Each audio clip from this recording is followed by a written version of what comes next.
Now, the Edgefield County Sheriff Joby Rowland tells me that there have been at least 3 separate witness encounters with Langford, and those witnesses say that Langford looks extremely tired, like he's very worn out, and the sheriff says that's a good sign, and that the end of this search is in sight. It's going to end today. Now, we are going to keep putting resources around him until we can flush him out of these woods. Just as simple as that. Edgefield County Sheriff's deputies attempted to pull Trayvonta Langford over after 2 a.m. Sunday when he ditched his car. That started a 2-day foot chase. In deep woods, we've tracked him through swamps, we've tracked him down dirt roads, we've tracked him where there were no roads. It's been one of those most unusual chases of my career. It's been, every step of the way has been hard. Langford is wanted on 3 felonies in Edgefield County. He is out on bond from a 2017 homicide by child abuse case in Aiken County. But the sheriff says that case has no bearing on this case. Mr. Langford is wanted by agency for kidnapping, criminal sexual conduct, and a domestic violence charge that is of a high and aggravated nature. All felonies. Edgefield County residents say they have encountered Langford. He has knocked on doors and waved down vehicles asking for help. Sheriff Rowland says Langford is dangerous, but so far has not posed a threat to residents. Kelvin Thomas owns 4-Way Stop in Edgefield and says if he sees the suspect, he's prepared. I didn't fear myself. I was an ex-police officer, so I've been there before. I just fear for the people in the public that may not have protection or know what to do if somebody come up like that. 8 South Carolina law enforcement agencies are working together to capture Langford.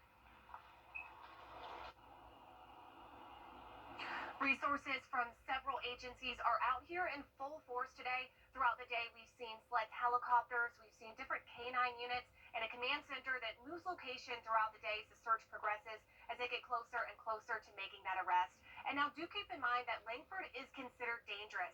So if you're to see him, you're encouraged to immediately contact the Edgefield County Sheriff's Office. And just a moment ago, I spoke with the sheriff, and he said they're really leaning on the community, hoping for someone to have a sighting of this person so they can go ahead and make that arrest. And in the meantime, they're going to stay in the area and continue the investigation. And we will keep you updated on this story throughout the night. But for now, reporting live in Edgefield County, Mary Calkins, Wjbf, News Channel 6. The golf world has lost a legend. 200 families from Aiken, Edgefield, and McCormick counties will be served. It's free. Just bring your ID and proof of income. Also, tomorrow you will have a chance to get your COVID-19 shot. A vaccination clinic will be held at Sweetwater Baptist Church on Sweetwater Road in North Augusta. That's from noon to 7 p.m. The event's open to all South Carolinians, ages 5 and older. No ID, insurance, or appointments are required. Well, with product shortages and shipping times lagging during this holiday shopping season, small business owners say now's a good time to look their way. They say small shops have more specialized products, and in some cases, one-of-a-kind gifts for your loved ones. The owner of Shop 3130 in North Augusta, Jenny Elliott, says even small boutiques like hers are feeling the pinch of these supply chain issues. Even our vendors kind of instructed us, like, hey, order it early so you make sure you get it. And even still, some of our products that we ordered didn't come, and then we've had to go back in and order more. So we felt that, you know, as a store, we felt that same thing that I think some of our customers may be feeling if they're ordering online too. Says please support those local businesses. It helps to support the local economy.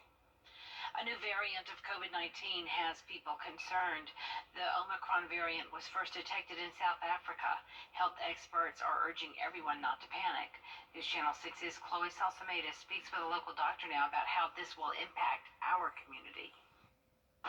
There are 5 mutations of COVID-19 that are now considered variants of concern: Alpha, Beta, Gamma, Delta, and now Omicron.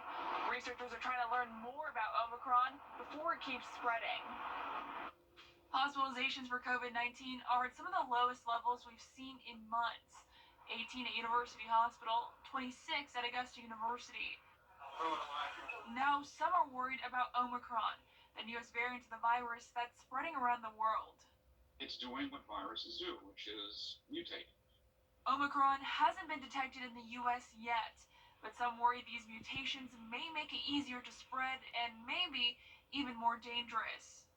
What we're hearing, at least anecdotally, out of South Africa is that not as many people as they thought would be hospitalized, in fact, are getting hospitalized.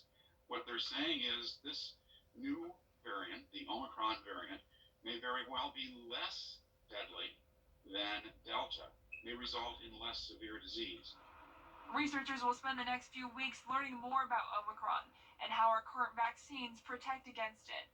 There's every reason to believe that the current vaccines will have a lot of efficacy, protection against this new multi-mutated variant. If needed, companies like Pfizer and Moderna are working on altering their vaccines to make them stronger against Omicron. For now, doctors urge you not to panic. If it makes them feel better, certainly wear a mask indoors, especially around crowds. Masks do work. Maintain social distancing.